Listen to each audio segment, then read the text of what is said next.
ಇದು ಮಾವೋ ಸೆತುಂಗನ ಬಗ್ಗೆ ಬರೆದಂತಹ ಪದ್ಯ. ಮಾವೋ ಸೆತುಂಗ್ ಒಂದು ಕಾಲಕ್ಕೆ ತನ್ನ ವೈಚಾರಿಕತೆಯಿಂದ ಅರ್ಧ ಪ್ರಪಂಚವನ್ನೇ ಪ್ರಭಾವಿಸಿದವನು.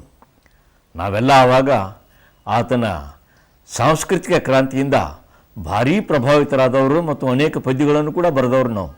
ಅವನು ತನ್ನ ಸಾಂಸ್ಕೃತಿಕ ಕ್ರಾಂತಿಯಿಂದ ಏನೇನು ಸಾಧಿಸಬೇಕು ಅಂತ ಕನಸು ಕಂಡಿದ್ನೋ ಅದು ಆಗಲಿಲ್ಲ.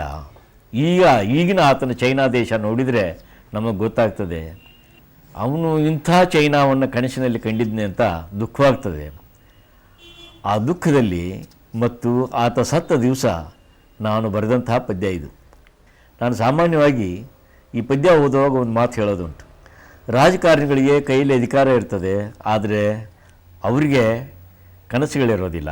ನಮ್ಮಂಥ ಕವಿಗಳಿಗೆ ಕನಸುಗಳಿರ್ತವೆ, ಆದರೆ ಕೈಯಲ್ಲಿ ಅಧಿಕಾರ ಇರೋದಿಲ್ಲ. ಮಾವೋ ಸೆತುಂಗನಿಗೆ ಎರಡೂ ಇತ್ತು.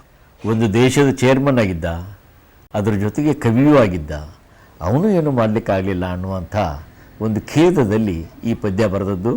ಅವನು ಸತ್ತ ದಿವಸ ನಾನು ಬರೆದಂಥ ಪದ್ಯ ಇದು. ಮರ್ತೇನಂದರ್ ಮರೆಯಲಿ ಹಂಗ ಮಾವೋ ಸೆತುಂಗ, ಮರ್ತೇನಂದರ್ ಮರೆಯಲಿ ಹಂಗ. ಪಂಚಭೂತದಾಗ ವಂಚನೆ ಕಂಡಿ, ಕಣ್ಣಿನಂಚಿನಾಗ ಹೊಸ ಜಾಗ ಕಂಡಿ, ಸೊನ್ನಿಗೆ ಆಕಾರ ಬರದೆ ನಂದಿ, ಬಯಲಿಗೆ ಗೋಡೆ ಕಟ್ಟೆ ನಂದಿ. ಸಚರಾಚರಗಳ ರಚನೆ ಮಾಡುವುದಕ್ಕ ಬೇರೊಬ್ಬ ಸೂರ್ಯನ ತರ್ತೇನಂದೇ. ಮರ್ತೇನಂದರ್ ಮರ್ತೇನಂದರ್ ಮರೆಯಲಿ ಹಂಗ ಮಾವೋ ಸೆತುಂಗ, ಮರ್ತೇನಂದರ್ ಮರೆಯಲಿ ಹಂಗ. ಆತ ಸತ್ತ ದಿವಸ ಈ ಪದ್ಯ ಬರೆದದ್ದು ನಾನು. ಇಡೀ ಪ್ರಪಂಚವನ್ನು ಬದಲು ಮಾಡಬೇಕು, ಪ್ರಪಂಚಕ್ಕೆ ಹಳದಿಯ ದೀಕ್ಷೆ ಕೊಡ್ತೀನಿ ಅಂತಂದವನು. ಅವನು ಮಾಡಿದ್ದೇನು ಅಂತಂದರೆ, ಕಣ್ಣೀರಿನ ಹೊಳಿಗೆ ಅಡ್ಡ ಕಟ್ಟಿದಿ, ಹರಿವನ್ನ ಹತ್ತರಕ ಒಡ್ಡ ಕಟ್ಟಿದಿ, ಮಡುವಿನ ನಡುವ ಕಾಲ ನೂರಿಕೊಂಡ ಬತ್ತಿಯಾಗಿ ತಲೆ ಹೊತ್ತಿಸಿಕೊಂಡಿ, ಮನುಷ್ಯರ ಮುರಿದಿ ತೇರ ಕಟ್ಟಿದಿ, ಹತ್ತವತಾರದ ಕುದುರೆಯ ಜೋಡಿ. ಹತ್ತ ಕುದುರೆಯ ಹಳದಿ ದೇವರು ಸ್ವಯಂ ಸೂರ್ಯನ ಬಂದೆ ನಂದಿ.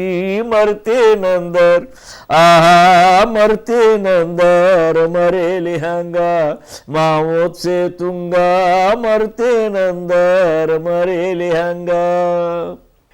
ಇಷ್ಟೆಲ್ಲ ಮಾಡಿ ಆಮೇಲೆ ಇಡೀ ಪ್ರಪಂಚಕ್ಕೆ ಪಾಠ ಕಲಿಸ್ತೀನಿ ಅಂತ ತಂದುಬಿಟ್ಟು ನಿಮ್ಮನ್ನೆಲ್ಲ ನಾನು ಹಳದಿಯ ದೀಕ್ಷೆ ಕೊಡ್ತೀನಿ ಅಂತಂದವನು.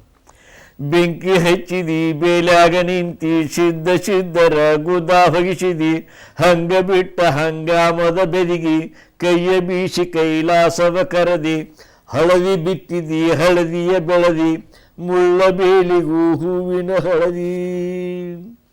ಬಣ್ಣದ ಹೆಸರ ಬದಲ ಮಾಡಿದಿ, ಕಣ್ಣಿನ ಕಾಮಲೆ ತಿಳಿಯದೆ ಹೋದಿ. ಮರ್ತೇನಂದರ್ ಮರ್ತೇನಂದರ್ ಮರೆಯಲಿ ಹಂಗ ಮಾವೋ ಸೆತುಂಗ, ಮರ್ತೇನಂದರ್ ಮರೆಯಲಿ ಹಂಗ.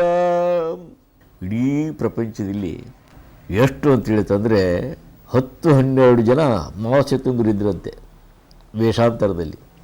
ಹರ್ಕ ಹುಬ್ಬಿನ ತಿರುಕರ ಅರಸ, ಡೊಳ್ಳ ಹೊಟ್ಟಿಯ ಹಸಿದವರ ರಸ, ದಿನ ಹುಟ್ಟಿದಿ ದಿನಕ್ಕೊಮ್ಮೆ ಸತ್ತಿ, ಸುದ್ದಿಯ ಕಣ್ಣ ವದ್ದಿ ಮಾಡಿದಿ, ಗ್ಲೋವಿನ ಅರ್ಧಕ ಸಾಯೋದ ಕಲಿಸಿ, ಸ್ವತಃ ಸಾಯಲಿಕ್ಕೆ ಬಾರದೆ ಹೋದಿ, ಕಟ್ಟಿದ ಗೋಡೆಗೆ ಕಳಸ ಏರಿತು, ಬದುಕಿದ ಜೀವ ಕಥೆಯಾಗಿತ್ತು.